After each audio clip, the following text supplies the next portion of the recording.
नमस्कार दोस्तों, एक बार फिर से स्वागत है आपका गर्वित ऑनलाइन क्लासेस में। दोस्तों आज की इस वीडियो में हम बात करेंगे यूपी बोर्ड 10th क्लास के साइंस के सैंपल पेपर के बारे में। दोस्तों इससे पहले मैं चैनल पर हिंदी, मैथ और इंग्लिश का सैंपल पेपर डाल चुका हूं। ये जो सैंपल पेपर है वो आपका यूपी बोर्ड ने जारी किया है। तो दोस्तों बोर्ड में जो आने वाला पेपर है वो सेम टू सेम इसी फॉर्मेट का होगा। हो सकता है कि इस प्रश्न पत्र में से आपके 20 से 30% क्वेश्चन उसमें पूछे जाएं, तो इस पेपर को आप एक बार जरूर लगा कर जाएं।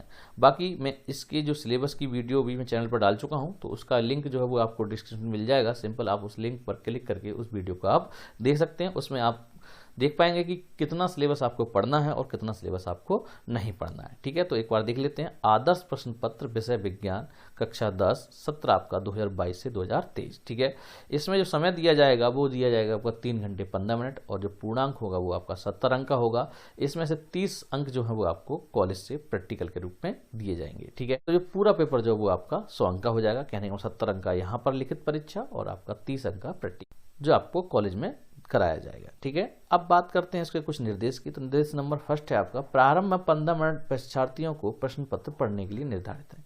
कहने का मतलब शुरुआत में आपको जो 15 मिनट दिए जाएंगे, कहने का मतलब जो समय है आपका 3 घंटे 15 मिनट, उसमें से जो 15 मिनट हैं वो आपको प्रश्न पत्र पूरा पढ़ने के लिए दिए जाएंगे। ठीक है, अब बात करते हैं सेकंड की। प्रश्न पत्र 2 खंड आ और खंड बा में विभाजित है। कहने का मतलब इसमें इस प्रश्न पत्र को 2 खंडों में बांटा गया है, खंड आ और खंड बा। ठीक है, उसके बाद तीसरा है इसमें खंड आ तथा बा को 3 उपखंडों में का ख गा में विभाजित किया गया। कहने का मतलब खंड आ को भी 3 खंडों में का ख गा में विभाजित किया गया और खंड बा को भी का ख गा में विभाजित किया गया है। अब बात करते हैं चौथे की। प्रश्न पत्र में खंड आ में बहुविकल्पीय प्रश्न है। कहने का मतलब जो पहला खंड है उसमें केवल टोटल जो है वो बहुविकल्पीय प्रश्न है, जिसमें सही विकल्प का चुनाव कर OMR शीट पर नीले अथवा काले बॉल पेन से सही विकल्प वाले गोले को पूर्ण भरें। कहने का मतलब यह है कि इसके जो आंसर है वो आपको OMR शीट पर देने होंगे और OMR शीट पर आपको नीला पेन या काला पेन ही यूज करना होगा। और इसमें आपको मैं बता दूं, इस पर विशेष ध्यान देने वाली बात यह है कि जब आप इन प्रश्नों को एक बार बहुविकल्पीय पूरी कंफर्म हो जाए उसके बाद ही आप OMR शीट को फिल करें। अगर कोई भी गोला गलत फिल कर दिया तो वो आप उस पर चेंज नहीं कर पाएंगे। तो इसलिए पहले आप क्वेश्चन को कंफर्म कर लेंगे कौन सा विकल्प सही है, उसके हिसाब से ही आप उस गोले को काला करेंगे। ठीक है, उसके बाद 5वां इंस्ट्रक्शन देख लें। खंड आ में बहुविकल्पीय प्रश्न हेतु प्रत्येक प्रश्न के लिए 1 अंक निर्धारित है। कहने का मतलब जो प्रश्न सबसे पहला जो खंड आ है जिसमें बहुविकल्पीय प्रश्न है, प्रत्येक प्रश्न के लिए आपको 1 अंक दिया जाएगा। अब बात करें 6 नंबर की। तो प्रश्न पत्र के खंड का के प्रश्नों को हल करने हेतु 1 घंटा और खंड बा के प्रश्नों को हल करने हेतु 2 घंटा निर्धारित है। कहने का मतलब यहाँ गलत दे रखा है, खंड आ आना चाहिए यहाँ पे।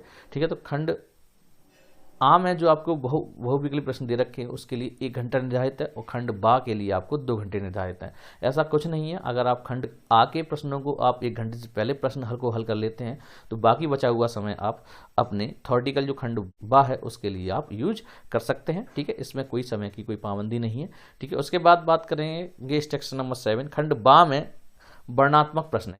कहने का मतलब है खंड बा में जो प्रश्न है वो थ्योरेटिकल आंसर्स आपको उसमें देने हैं। ठीक है, उसके बाद 8वें नंबर की बात करें। प्रत्येक प्रश्न के सम्मुख उनके अंक निर्धारित अंक दिए गए। कहने का मतलब यह है कि जितने अंक का जो प्रश्न है उसके सामने लिखा हुआ है। उसके बाद बात करें 9 नंबर की। खंड बा के प्रत्येक उपखंड के सभी प्रश्नों को एक साथ करना है। प्रत्येक उपखंड नए प्रश्न से प्रारंभ किया जाए। ठीक है, तो इसमें एक नया इंस्ट्रक्शन आपको जोड़ा गया है। ठीक है, खंड बाग में जितने भी प्रश्न है, जैसे खंड उपखंड आपको बांटा गया का ख गा में, तो आपको अगर आप उपखंड का कर रहे हैं तो आपको सभी प्रश्न जो है वो एक साथ ही करने हैं। अगर आप उपखंड का कर रहे हैं तो आप उसमें उपखंड का के ही प्रश्न करें, दूसरे उपखंड के प्रश्न उसमें न डालें। और जब भी आप नया उपखंड स्टार्ट करेंगे तो नए पेज से स्टार्ट करेंगे। ठीक है, उसी पेज से स्टार्ट नहीं करेंगे। जैसे कि आप अगर उपखंड का को जैसे खत्म करते हैं और वो पेज आपका आधा शेष रह जाता है तो उस आधे पेज को आप पूरा छोड़ें और आप नए पेज पर जाकर उपखंड खा को आप स्टार्ट करेंगे। ठीक है, उसके बाद 10 की बात करें। सभी प्रश्न अनिवार्य हैं। ठीक है, जितने प्रश्न आपसे बोले गए हैं हल करने के लिए उतने प्रश्न आपको करने होंगे। ठीक है, अब बात करते हैं सबसे पहले खंड आ बहुविकल्पीय प्रश्न। ठीक है, इसमें आपको उपखंड का ख गा में बांटा गया है। ठीक है, तो उपखंड का में जो है वो आपके भौतिक विज्ञान के, उपखंड खा में आपसे रसायन विज्ञान और उपखंड गा में आपसे जीव विज्ञान के प्रश्न पूछे जाएंगे। तो देखते हैं कितने प्रश्न इसमें पूछे गए हैं और कौन कौन से प्रश्न इसमें पूछे गए हैं। तो सबसे पहले आपका खंड उपखंड का की बात करें तो सबसे पहला प्रश्न है इसमें, जब प्रकाश नेत्र में प्रवेश करता है तो अधिकांश अपवर्तन कहाँ होता है? तो इसके विकल्प हैं आपका, का नंबर आपका क्रिस्टलीय लेंस पर, खा नंबर स्वच्छ मंडल मतलब कॉर्निया पर, उसके बाद ग नंबर परितालिका पर, चौथा है आपका पुतली पर। तो जो भी ऑप्शन आपका सही है, तो जो ऑप्शन आप इसमें देख लें, पहले कंफर्म कर लें, जो ऑप्शन आपका सही हो उस ऑप्शन को आप ओएमआर शीट पर काला करेंगे। तो आप एक बार निश्चित जरूर कर लें, क्योंकि अगर आपने गलत गोला काला कर दिया तो वो फिर आंसर आपका गलत ही हो जाएगा, क्योंकि ना तो उसे आप काट सकते हैं ना ही मिटा सकते हैं। ठीक है, तो एक बार से कंफर्म कर लें। ठीक है, उसके बाद प्रश्न नंबर 2 की बात करें, निम्नलिखित में से वोल्टता को निर्धारित करता है। तो ऑप्शन आपको दे रखे हैं, किया गया कार्य वटे विद्युत धारा इंटू समय, उसके बाद किया गया कार्य इंटू आवेश, गा नंबर दे रखा है किया गया कार्य इंटू समय वटे विद्युत धारा, उसके बाद आपका घा नंबर दे रखा है किया गया कार्य इंटू आवेश इंटू समय। तो जो भी ऑप्शन आपका सही हो उसे आप अपने जो ओएमआर शीट है उस पर काला करेंगे उस ऑप्शन को। ठीक है, ये भी आपका 1 नंबर का क्वेश्चन है। ठीक है, अब बात करते हैं प्रश्न नंबर 3 की, निम्नलिखित में से किस स्थिति में कोई अवतल दर्पण वस्तु से बड़ा वास्तविक प्रतिबिंब बना सकता है? ठीक है, ऑप्शन दे रखा है, जब वस्तु दर्पण के वक्रता केंद्र पर हो, खा नंबर जब वस्तु दर्पण के ध्रुव और फोकस के बीच हो, गा नंबर जब वस्तु दर्पण के फोकस और वक्रता केंद्र के बीच हो, घा नंबर जब वस्तु दर्पण की वक्रता त्रिज्या से अधिक दूरी पर हो। ठीक है, तो जो भी ऑप्शन आपका सही हो उस ऑप्शन को लेकर आप ओएमआर शीट को उस बिंदु को काला करेंगे। नेक्स्ट बात करें क्वेश्चन नंबर 4 की, कक्षा में सबसे पीछे बेंच पर बैठा कोई विद्यार्थी श्याम पाठ पर लिखे अक्षरों को पढ़ सकता है, परंतु पाठ पुस्तक में लिखे अक्षरों को नहीं पढ़ पाता है। निम्नलिखित में से कौन सा कथन सही है? ठीक है, तो आपके निकट दृष्टि और दूर दृष्टि उस पर आधारित है। तो ऑप्शन आप देखेंगे, पहला है विद्यार्थियों के नेत्र का निकट बिंदु उससे दूर हो गया है, खा नंबर है विद्यार्थियों के नेत्र का निकट बिंदु उसके पास आ गया है, गा नंबर विद्यार्थियों के नेत्र का दूर बिंदु उसके पास आ गया है, घा नंबर विद्यार्थियों के नेत्र का दूर बिंदु उससे दूर हो गया। तो जो भी ऑप्शन आपका सही हो उसे आप अपने ओएमआर शीट पर उस विकल्प को आप मतलब उस पॉइंट को आप काला करेंगे। नेक्स्ट बात करते हैं क्वेश्चन नंबर 5, 5 प्रतिरोधकों जिनमें से प्रत्येक का प्रतिरोध 1/5 ओम है का उपयोग करके कितना न्यूनतम प्रतिरोध ज्ञात किया जा सकता है? तो ऑप्शन दे रखा है आपका फर्स्ट 1/5 ओम, दूसरा दे रखा है 1/25 ओम, गा दे रखा है 1/10 ओम और घा दे रखा है आपका 25 ओम। तो जो भी ऑप्शन आपका सही हो उसे आप अपनी ओएमआर शीट पर फिल करेंगे। नेक्स्ट बात करते हैं प्रश्न नंबर 6, दिए गए चित्र के अनुसार कागज के तल में स्थित किसी क्षैतिज पर तार में पूर्व से पश्चिम की ओर कोई नियत धारा प्रवाहित हो रही है, चुंबकीय क्षेत्र की दिशा उत्तर से दक्षिण की ओर उस बिंदु पर होगी जो, तो आपको एक फिगर दे रखा है उसके हिसाब से ऑप्शन दे रखे हैं, तार के ठीक ऊपर, उसके बाद दूसरा दे रखा है तार के ठीक नीचे, तीसरा दे रखा है कागज के तल में तार के उत्तर में स्थित, घा दे रखा है आपका कागज के तल में तार के दक्षिण में स्थित। तो जो भी ऑप्शन आपका सही हो इसके हिसाब से आप उसको अपनी ओएमआर शीट पर फिल करेंगे। बात करते हैं क्वेश्चन नंबर 7 की, निम्नलिखित में से किसके द्वारा अनंत पर स्थित किसी वस्तु का प्रतिबिंब अत्यधिक छोटा बनेगा? तो ऑप्शन दे रखा है केवल अवतल दर्पण, दूसरा दे रखा है केवल उत्तल दर्पण, तीसरा दे रखा है केवल उत्तल लेंस और चौथा दे रखा है अवतल दर्पण, उत्तल दर्पण, अवतल लेंस और उत्तल लेंस। तो जो भी ऑप्शन आपका सही हो उसे आप अपनी ओएमआर शीट पर फिल करेंगे। ठीक है, ये तो रहे आपके भौतिक विज्ञान में से जिसमें से आपको 7 बहुविकल्पीय प्रश्न पूछे जाएंगे। अब बात करते हैं उपखंड खा की, तो इसमें देख लेते हैं कितने प्रश्न आपसे बहुविकल्पी पूछे जाएंगे। सबसे पहला प्रश्न है आपका प्रश्न नंबर 8, इसमें एक मिश्र धातु है, तो का नंबर 1 तत्व, खा नंबर 1 यौगिक, गा नंबर 1 समांगी मिश्रण, घा नंबर 1 विषमांगी मिश्रण। तो जो भी ऑप्शन आपका सही हो उसे हम ओएमआर शीट पर फिल करेंगे। नेक्स्ट देखते हैं क्वेश्चन नंबर 9,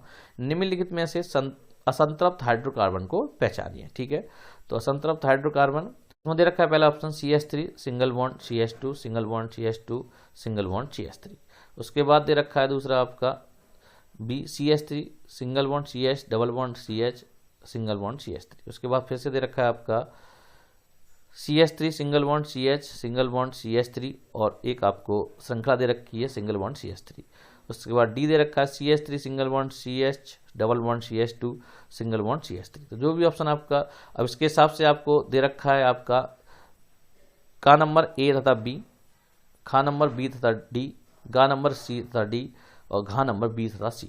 तो जो भी ऑप्शन आपको इसमें से जो लग रहा है तो उस ऑप्शन को आप चुनेंगे और उसके हिसाब से इनको चुनकर आप अपना आंसर देंगे। नेक्स्ट बात करते हैं प्रश्न नंबर 10, ठोस कैल्शियम ऑक्साइड जल के साथ तीव्रता से अपक्रिया कर कैल्शियम हाइड्रोक्साइड बनाता है तथा साथ में ऊष्मा उत्पन्न होती है। इस प्रक्रिया में चूने का बुझाना कहते हैं।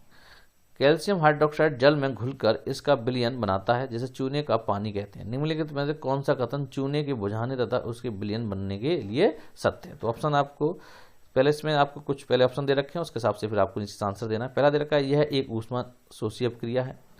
दूसरा दे रखा है यह एक ऊष्मा क्षेपी अपक्रिया है। उसके बाद तीसरा दे रखा है परिणामी विलयन की pH 7 से अधिक होगा। उसके बाद आपका डी दे रखा है परिणामी विलयन की pH 7 से कम होगा। तो इसमें जो ऑप्शन दे रखे हैं उसके हिसाब से आप दे रखे हैं, का नंबर देगा ए तथा बी सही है, या फिर आपका खा बी तथा सी सही है, गा नंबर बात करें ए तथा डी सही है, और घा नंबर बात करें सी तथा डी सही है। तो जो भी ऑप्शन आपका सही है उससे आप अपनी ओमा शीट पर काला करेंगे। नेक्स्ट बात करते हैं क्वेश्चन नंबर 12। एक परमाणु की परमाणुवीय त्रिज्या का निम्नलिखित में से कौन सा सही प्रदर्शन है?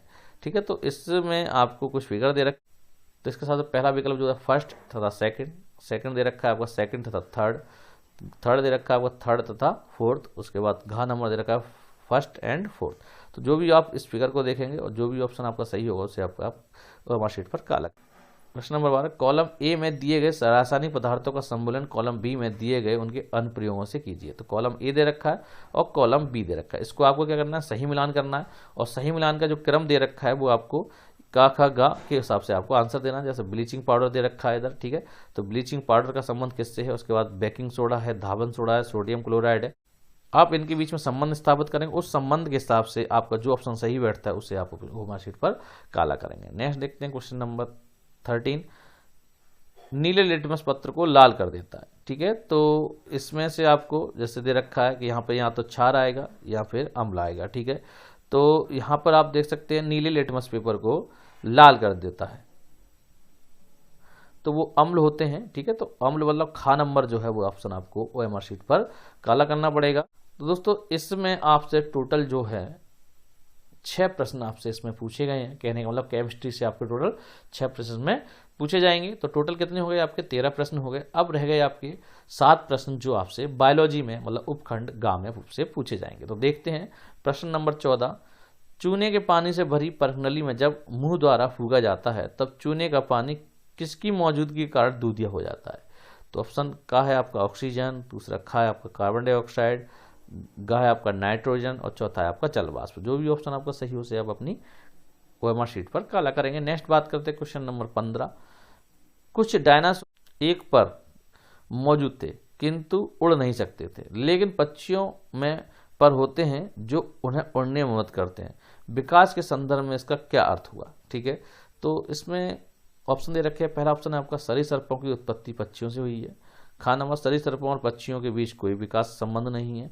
गा नंबर दोनों ही जीवों में पर समजात अंग हैं, और घा नंबर पक्षियों की सरीसृपों से हुई है। तो जो भी ऑप्शन आपका सही हो उसे आप अपनी ओएमआर शीट पर काला करेंगे। नेक्स्ट बात करते हैं क्वेश्चन नंबर 16। यदि किसी जीव का जीवाश्म पृथ्वी की अपेक्षाकृत गहरी परतों से प्राप्त हुआ है तब हम भविष्यवाणी कर सकते हैं।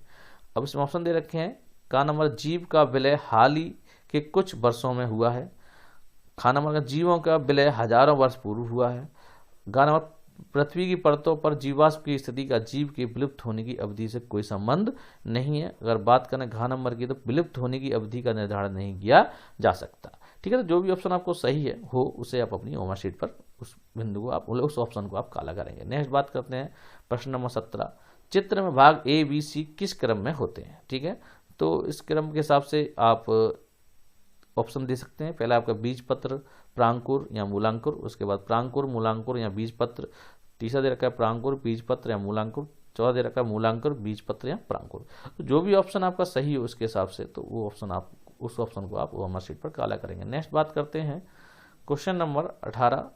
अमृता देवा वैष्णोई राष्ट्रीय पुरस्कार भारत सरकार द्वारा किस क्षेत्र में प्रदान किया जाता है? ठीक है, तो ऑप्शन दे रखा है जीव संरक्षण हेतु, दूसरा दे रखा है पौधों की कटाई के लिए, तीसरा दे रखा है जैव प्रौद्योगिकी के क्षेत्र में, और चौथा दे रखा है जल संरक्षण। तो जो भी ऑप्शन आपका सही हो उसे आप अपनी ओएमआर शीट पर फिल करेंगे। नेक्स्ट बात करते हैं क्वेश्चन नंबर 19। यदि मटर के एक गोल तथा हरे रंग के बीज वाले पौधे झुर्रीदार तथा पीले रंग के बीज वाले पौधे में संकरण कराया जाए तो F1 के बीज कैसे होंगे? ठीक है, तो उसमें दे रखा है भाई का नंबर गोल और पीले, खा नंबर गोल और हरे, गा नंबर झुर्रीदार और हरे, और घा नंबर झुर्रीदार और पीले। जो भी ऑप्शन आपका सही हो उसे आप अपनी कॉपी पर लिखेंगे। और उसके बाद बात करेंगे प्रश्न नंबर 20, निम्नलिखित चित्र में अंकित ए मादा जननतंत्र के किस भाग को प्रदर्शित करता है। तो ठीक है, तो ए ये आपका यहाँ पर दे रखा है। अब किस भाग को दिखाता है, तो उसमें देखा ग्रीवा, योनि, गर्भाशय या अंडाशय। तो जो भी ऑप्शन आपका सही हो उसे आप अपने OMR शीट पर काला करेंगे। ठीक है दोस्तों, ये हो गए आपके 20 प्रश्न, जिसमें से आपको 7 प्रश्न भौतिक विज्ञान, 6 प्रश्न आपके रसायन विज्ञान और 7 प्रश्न आपसे बायोलॉजी में पूछे गए। तो टोटल जो है वो आपके 20 प्रश्न हो जाते हैं बहुविकल्पीय। अब बात करते हैं खंड बा, जिसमें हमें थ्योरेटिकल प्रश्न आपसे पूछे जाएंगे और थ्योरेटिकल में ही आंसर दिया जाएगा। ठीक है, अब सबसे पहले हम इसके उपखंड का की बात करेंगे। ठीक है, जिसमें आपसे भौतिक विज्ञान से प्रश्न पूछे जाएंगे। तो देख लेते हैं कैसे किस तरीके से प्रश्न आपसे पूछे गए हैं। बात करें प्रश्न नंबर 1, गोलीय दर्पणों द्वारा परावर्तन के लिए चिन्ह प्रपाटी लिखिए। ठीक है, तो गोलीय दर्पण आपका भौतिक विज्ञान का प्रश्न है, प्रकाश में से गोलीय दर्पणों द्वारा परावर्तन के लिए चिन्ह प्रपाटी लिखिए। 4 अंक का ये प्रश्न है। बात करते हैं प्रश्न नंबर 2, वायुमंडल में अपवर्तन किस प्रकार होता है, तारे क्यों टिमटिमाते हैं जबकि ग्रह नहीं टिमटिमाते हैं। ठीक है, तो इसमें ये आपको दिखाना है 2-2 नंबर की, मतलब ये पहला जो क्वेश्चन है वायुमंडल में अपवर्तन किस प्रकार होता है, ये 2 नंबर का, और तारे क्यों टिमटिमाते हैं और ग्रह क्यों नहीं टिमटिमाते हैं, तो ये आपके 2-2 अंक के प्रश्न, इसमें 4 नंबर का ये वाला प्रश्न हो जाता है। बात करते हैं प्रश्न नंबर 3 की, 2 ओम, 3 ओम और 6 ओम के तीनों प्रतिरोधकों को किस प्रकार संयोजित करेंगे कि संयोजन का कुल प्रतिरोध 4 ओम और 1 ओम हो जाए। कहने का मतलब इन ओमों को आपको सेट करना है। ठीक है, तो पहला इसमें है कि भाई जो 4 ओम हो जाए और दूसरा जो है वो 1 ओम हो जाए। ठीक है, तो 2-2 अंक के आपके ये 2 प्रश्न पूछे गए हैं, तो 4 अंक का ये हो जाएगा। अब बात करते हैं प्रश्न नंबर 4, दक्षिण हस्त अंगुष्ठ नियम से अंगूठे की दिशा क्या निर्दिष्ट करती है। यह नियम किस प्रकार फ्लेमिंग के वाम हस्त नियम को से भिन्न है। किस क्षैतिज शक्ति संचरण लाइन से पूर्व से पश्चिम दिशा की ओर विद्युत धारा प्रवाहित हो रही है। इसके ठीक नीचे किस बिंदु पर तथा इसके ठीक ऊपर किस बिंदु पर चुंबकीय क्षेत्र की दिशा क्या होगी। तो ये आपका 6 अंक का प्रश्न है। अथवा करके इसमें एक छूट आपको दे रखी है, विद्युत मोटर का सिद्धांत तथा कार्यविधि स्पष्ट कीजिए। विद्युत मोटर में विभक्त वलय का क्या महत्व है। ठीक है, तो इसमें अथवा करके आपको छूट दे रखी है प्रश्न नंबर 4 में। कहने का मतलब आपको एक ही प्रश्न करना है, चाहे तो आप ये वाला कर लें ऊपर वाला दक्षिण हस्त अंगुष्ठ वाला, या फिर आप विद्युत मोटर वाला करते हैं, करना आपको एक ही है। मैं इसमें आपको बता दूं कि भौतिक विज्ञान से टोटल जो हुआ आपसे 4 प्रश्न पूछे गए, पहला 1, 2, 3 और एक 4। ठीक है, चौथे प्रश्न में आपको छूट दे रखी है। तो सेम टू सेम आपको बोर्ड के पेपर में भी इसी तरीके से छूट दे रखी होगी। अब बात करते हैं उपखंड खा। तो उपखंड खा में आपसे रसायन विज्ञान से प्रश्न पूछे जाएंगे। तो देख लेते हैं कौन कौन से प्रश्न इसमें पूछे गए। प्रश्न नंबर 5 की बात करें, निम्नलिखित यौगिकों की संरचनाएं चित्रित कीजिए। ठीक है, तो संरचनाएं चित्रित मतलब संरचनाएं बनानी है आपकी, और आपसे 4 प्रश्न पूछे गए 1-1 नंबर के। तो 4 नंबर का ये वाला प्रश्न हो जाता है। तो प्रश्न नंबर का की बात करें तो सबसे आपको क्लोरोप्रोपेन की बनानी है। उसके बाद खा नंबर 2 मैथिल प्रोपोनल की बनानी है। गा नंबर बात करें 2 डाई मैथिल ब्यूटेनॉल की बनानी है। उसके बाद घा नंबर की बात तो पेंटेनोइक अम्ल की आपको संरचना बनानी है। ठीक है, उसके बाद बात करें प्रश्न नंबर 6, कुछ तत्वों के परमाणु क्रमांक नीचे दिए गए, जैसे आपको रखा 10, 20, 7 और 14। ठीक है, तत्वों की पहचान कीजिए। ठीक है, तत्वों की पहचान करनी है, कौन सा तत्व आपका ये है, तो मतलब परमाणु क्रमांक 10 वाला कौन सा तत्व है। ठीक है, 20 वाला कौन सा है, 7 वाला कौन सा है, 14 वाला कौन सा है। आवर्त सारणी में तत्वों की समूह संख्या और आवर्त पहचानिए। ठीक है, तो कौन से आवर्त में ये प्रश्न आते हैं, मतलब ये वाले तत्व आते हैं और किस समूह में आते हैं, ये भी आपको बताना है। बात करें प्रश्न नंबर 7 की, निम्नलिखित अभिक्रियाओं में प्रत्येक के लिए संतुलित रासायनिक समीकरण लिखिए। ठीक है, तो रासायनिक समीकरण लिखना है, दे रखा है भी कैल्शियम हाइड्रोक्साइड प्लस, उसके बाद यहाँ पर कुछ तत्व आएगा, फिर कैल्शियम कार्बोनेट प्लस जल। तो इस रासायनिक समीकरण को आपको इसमें क्या करना है, पूरा करना है। ठीक है, और ये आपका जो वो 6 अंक का है। तो कहने का मतलब 6 आपसे अभिक्रियाएं इसमें दे रखी हैं और 6 अभिक्रियाओं को आपको पूरा करना है। तो दूसरा दे रखा है इसमें, फिर आपको खाली स्थान पर सिल्वर नाइट्रेट और जिंक नाइट्रेट प्लस सिल्वर, उसके बाद एल्यूमिनियम प्लस खाली स्थान है आपका, फिर एल्यूमिनियम क्लोराइड, फिर कॉपर। इसमें आप देख सकते हैं घा नंबर में barium chloride plus potassium sulphate को आपको बेरियम सल्फेट, और इसके बाद जो भी अभिक्रिया करके तत्व आता है वो आपको यहाँ पर लिखना है। उसके बाद है मैग्नीशियम प्लस हाइड्रोक्लोरिक अम्ल, उसके बाद मैग्नीशियम क्लोराइड जो भी आपका यहाँ पर आएगा वो आपको यहाँ लिखना है। नेक्स्ट है आपको खालिस्तान दे रखा है क्लोरीन, और क्या बनता है हमसे हाइड्रोजन क्लोराइड। ठीक है, तो इसको भी आपको पूरा करना है। अथवा करके दे रखा है निम्नलिखित पर टिप्पणी लिखिए। अगर आप ये वाला प्रश्न नहीं करना चाहते हैं तो नीचे आपका दे रखा है संयोजन अपक्रिया, संचारण और भर्जन, तो इस पर 2-2 अंक की आपके प्रत्येक टॉपिक हैं, तो आप उस पर अपनी टिप्पणी लिख सकते हैं। ठीक है, तो ये पूरा 6 अंक का हो जाता है। हाँ, तो मैं आपको बता दूं इसमें उपखंड खा में जो है वो आपसे टोटल 3 प्रश्न आपसे पूछे जाएंगे, प्रश्न नंबर 5, प्रश्न नंबर 6 और प्रश्न नंबर 7। ठीक है, अब बात करते हैं उपखंड गा की। तो उपखंड गा में देख लेते कितने प्रश्न आपसे पूछे गए हैं और कितने कितने अंक के ये प्रश्न पूछे गए हैं। तो कह रहा है प्रश्न नंबर 8, निम्नलिखित संकरणों में संतति की विशेषताएं बताइए। ठीक है, तो देख लेते हैं। सबसे पहले आपको संकरण दे रखा है इधर का, ख, ग, घ, और इसमें आपको संतति की विशेषता यहाँ पर आपको यहाँ बतानी है। जैसे दे रखा है भाई गोल, पीला, झुर्रीदार, हरा। ठीक है, तो आपको यहाँ पर 2 तरीके से दिखा रखा है। ठीक है, R R, Y Y, X, मतलब ये संकरण है आपका। एक्स का मतलब जो है क्या संकरण है, आर स्मॉल आर और स्मॉल वाई वाई। तो क्या संकरण की विशेषता होगी वो यहाँ पर आपको लिखनी है। तो इसी तरीके से खा है आपका गोल, पीला, फिर गोल और पीला। ठीक है, उसके बाद दे रखा झुर्रीदार, हरा, झुर्रीदार है, फिर हरा है, झुर्रीदार, फिर हरा। ठीक है, तो क्या होगा यहाँ पे उसके बाद आपका गोल, फिर पीला, फिर झुर्रीदार और फिर हरा। तो जो भी आपको यहाँ पर विशेषता है इसकी वो यहाँ पर आपको लिखनी होगी। अब बात करते हैं प्रश्न नंबर 9, रंध्रों के खुलने तथा बंद होने की प्रक्रिया को चित्र द्वारा स्पष्ट कीजिए। ठीक है, तो ये आपका 4 अंक का प्रश्न है। उसके बाद प्रश्न नंबर 10, वातावरण में कार्बन डाइऑक्साइड स्तर का नियंत्रण करने के लिए कुछ उपायों का सुझाव दीजिए। तो ये भी आपका 4 अंक का क्वेश्चन है। उसके बाद प्रश्न नंबर 11 की बात करें, बकरों में मूत्र निर्माण की प्रक्रिया को सचित्र वर्णन कीजिए, और अथवा करके दे रखा मानव में नर जनन का सचित्र वर्णन कीजिए। तो ये भी आपका 6 अंक का प्रश्न है। कहने वाला प्रश्न नंबर 11 में जो है वो आपको एक ही प्रश्न करना है, चाहे तो आप बकरों मूत्र निर्माण की प्रक्रिया को समझाइए, यहाँ पर मानव के नर जननांक का सचित्र वर्णन करना होगा, पढ़ना आपको एक ही प्रश्न है। ठीक है, तो दोस्तों ये थी आज की वीडियो जिसमें मैंने आपको 10th क्लास के साइंस के सैम्पल पेपर के बारे में बताया। आप इस पेपर को एक बार जरूर देख लें, क्योंकि आपका पेपर का जो फॉर्मेट है बिल्कुल बदल दिया गया है। ठीक है, और इसमें आप अगर आप अच्छे नंबर लाना चाहते हैं तो आप इस फॉर्मेट के हिसाब से पेपर की तैयारी कर सकते हैं। तो दोस्तों ये थी आज की वीडियो। उम्मीद करता हूँ ये वीडियो आपको जरूर पसंद आई होगी। अगर वीडियो आपको पसंद आई तो लाइक करें, शेयर करें और हमारे चैनल को सब्सक्राइब करना ना भूलें। मिलते हैं अगली वीडियो में। जय हिंद, जय भारत।